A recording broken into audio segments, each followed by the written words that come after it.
اعوذ باللہ من الشیطان الرجیم، بسم اللہ الرحمن الرحیم۔ شروع کرتے ہیں مالک حقیقی کے نام سے جو بہت بڑا مہربان ہے اور ہمیشہ رحم و کرم فرمانے والا ہے۔ مصیبت کے وقت کلمہ استرجاع کی فضیلت۔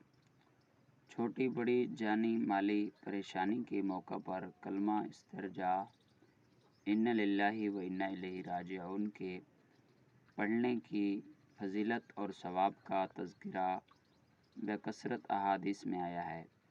حضرت ام سلمہ رضی اللہ عنہا فرماتی ہیں، میں نے حضور علیہ الصلاۃ والسلام سے سنا، جب کسی بندے کو تکلیف پہنچے اور وہ یہ کہے ان للہ و انا الیہ راجعون، اللہم اجرنی فی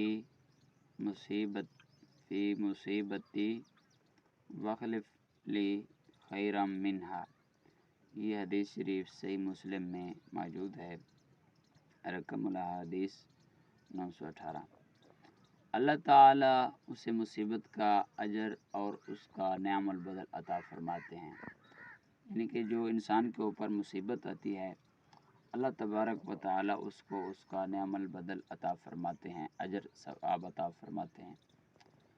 حضرت سعید بن جبیر فرماتے تھے، اس امت کو مصیبت کے موقع پر جو کلمہ استرجاع دیا گیا ہے اس سے پہلے کسی امت کو یہ نہیں ملا۔ یہ بھی حدیث پاک میں آیا ہے۔ اس کے بعد اللہ تعالی نے فرمایا من یہد اللہ فہو المہتد، سورۃ الاعراف ہے اور آیات نمبر 138 ہے۔ اس کا ترجمہ یہ ہے، ہدایت یافتہ وہی ہوگا جس کو اللہ تعالی ہدایت دے گا، یعنی ہدایت پر وہی ہوگا جس کے لیے اللہ تعالی نے ہدایت کا ارادہ کیا ہے، لہذا صبر کی توفیق بھی اسی کو ملے گی جس کو اللہ تعالی صبر دے گا۔ اللہ تعالی بنی اسرائیل پر انعام کا ذکر کرتے ہوئے فرماتے ہیں، وَتَمَّتْ كَلِمَةُ رَبِّكَ حسن علی بنی اسرائیل بما صبروا، نبی اسرائیل کے صبر کرنے کی وجہ سے تمہارے رب نے اپنی اچھی بات کو پورا کر دیا۔